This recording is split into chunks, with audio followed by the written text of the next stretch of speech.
Have you seen a docking station with a display and integrated apps? Something that can show valuable information such as date, time, and reminders while also having the option to play retro games? I don't think so. I'm talking about the Voboat Mini Dock.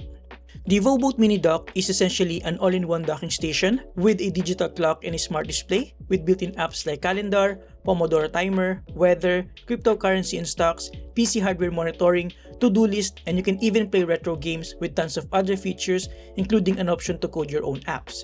It's a super versatile desktop companion. As a docking station, it has all the bare essential input and output ports for your desktop PC and laptop with power delivery support so that you only have to use a single cable for your laptop. This is one of the most unique desktop accessories I've had in a while. As with any product though, it's not perfect. So let me share with you the rest of my thoughts. Let's get into it. Alright, so before anything else, just for full transparency, this video is not paid and Voboat will not see this video prior to release. But they did send an early review sample for me to experience. I've been using this for months now, so rest assured that I'll share with you my honest thoughts.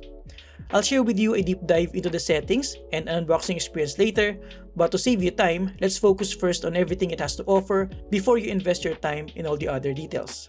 Let's start with a quick parts overview. The Voboat Mini Dock is made mostly out of plastic materials with a display in front and a translucent casing at the back.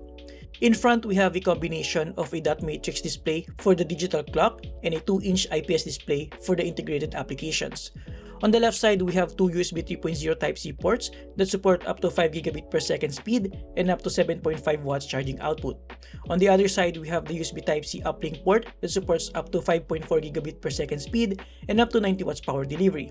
This is where you connect your PC or laptop host. We also have here the multifunction knob that also works as a button and another button for exiting and cancelling apps.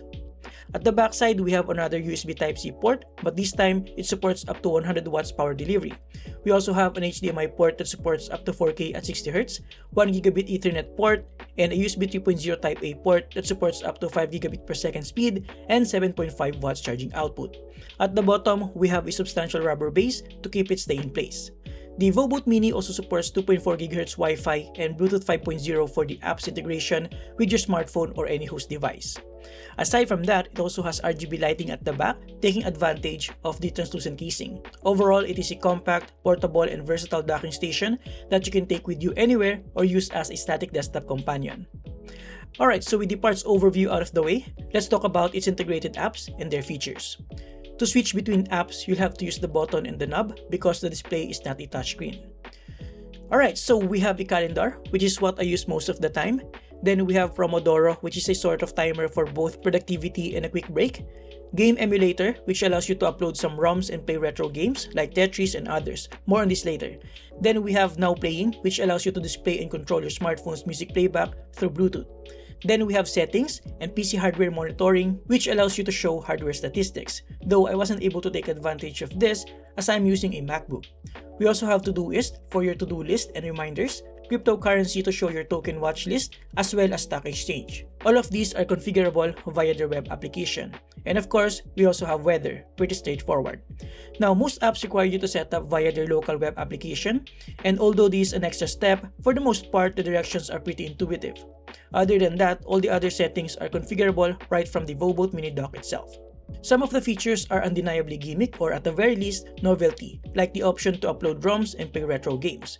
Voboat even sent a Bluetooth controller for me to try out, and I'd say playing Tetris on this tiny little display is definitely nostalgic. Imagine playing Battle City, Super Mario Bros, and other retro games here.